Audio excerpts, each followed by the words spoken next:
মনে রাখবেন, রমজানকে যে কদর করে না, রমজানেও যে গুনাহ করে, রমজানেও যে জাহান্নাম থেকে বাঁচার চেষ্টা করে না, রমজানেও যে জান্নাতের আমল করার চেষ্টা করে না,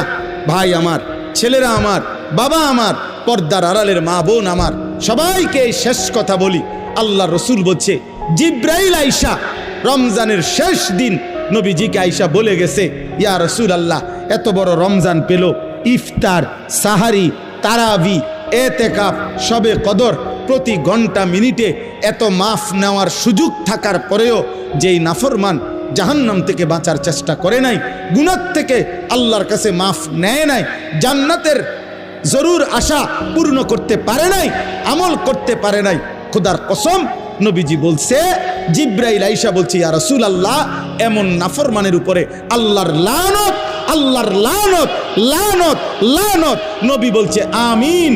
আমিন। মানে নবী বলছে, হ জিব্রাইল, আমিও বললাম আল্লাহ, এমন লানত আপনি কবুল করেন এই নাফরমান উম্মতের উপরে, আমি নবীরও লানত।